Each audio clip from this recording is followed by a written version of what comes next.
मेरे साथ चलिए भविष्य की ओर, जहां मैं यह जानने की कोशिश करूंगा कि क्या मैं एक दिन एक रोबोट को अपने पड़ोसी के रूप में बिता सकता हूं। जैसे जैसे हम तकनीकी विकास के इस नए युग में कदम रख रहे हैं, यह बात और भी साफ होती जा रही है कि रोबोट अब केवल कल्पनाओं का हिस्सा नहीं रहे। वे अब हमारे जीवन के कई क्षेत्रों में अपनी मौजूदगी दर्ज करा चुके हैं। ऑटोमेटिक वैक्यूम क्लीनर से लेकर जटिल औद्योगिक मशीनों तक रोबोट धीरे धीरे हमारे रोजमर्रा के जीवन का हिस्सा बनते जा रहे हैं। लोगों की सबसे बड़ी चिंताओं में से एक ये है कि रोबोट हमारी नौकरियां छीन लेंगे। सोचिए, कौन चाहेगा कि उसे एक ऐसी मशीन से बदला जाए जो बिना थके छोटी स्वीटी 7 काम कर सकती है। इसके अलावा ऐसे रोबोट बनाना जो इंसानों की तरह सोच और काम कर सकें, इसके नैतिक पहलू भी हैं। क्या हम उन पर भरोसा कर सकते हैं कि वे हमारे जीवन को प्रभावित करने वाले सही फैसले लेंगे? और जब कोई रोबोट गलती करेगा तो जिम्मेदार कौन होगा?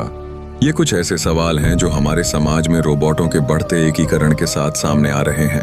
लेकिन चलिए ये भी देखें कि रोबोट पहले से ही हमारे घरों, दफ्तरों और सार्वजनिक स्थानों में कैसे इस्तेमाल हो रहे हैं। उदाहरण के लिए रूम्बा जैसे रोबोटिक वैक्यूम क्लीनर अपनी सुविधा और कुशलता के लिए बहुत लोकप्रिय हो चुके हैं। अस्पतालों में रोबोट सर्जरी में सहायता करते हैं और मरीजों की देखभाल में भी काम आते हैं। गोदामों में रोबोट पैकिंग और शिपिंग जैसे काम संभाल रहे हैं जो पहले इंसान किया करते थे। जरा कल्पना कीजिए कि आप अपने मोहल्ले में घूम रहे हैं और आपके आसपास रोबोट भी अपनी दिनचर्या में व्यस्त हैं, बिल्कुल इंसानों की तरह। यह भले ही विज्ञान कथा जैसा लगे, लेकिन यह पूरी तरह असंभव नहीं है। कुछ विशेषज्ञों का मानना है कि अगले दशक में हम रोबोटों को हमारे समुदायों का अभिन्न हिस्सा बनते देखेंगे।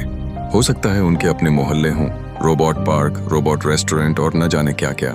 संभावनाएं अनगिनत हैं। सारांश में कहें तो रोबोटों का हमारे पड़ोसी बन जाना अब कोई बहुत दूर की बात नहीं लगती। हमने इससे जुड़ी चिंताओं और चुनौतियों की बात की, साथ ही इसके फायदों और संभावनाओं को भी समझा। एक बात तो तय है, आने वाला समय बेहद रोमांचक होने वाला है। तो आप क्या सोचते हैं?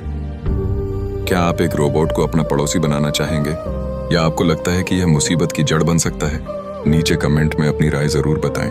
और अगर आप एआई के समाज पर प्रभाव के बारे में और जानना चाहते हैं तो मेरा अगला वीडियो जरूर देखें। Roxanne, all she wanna do is party all night.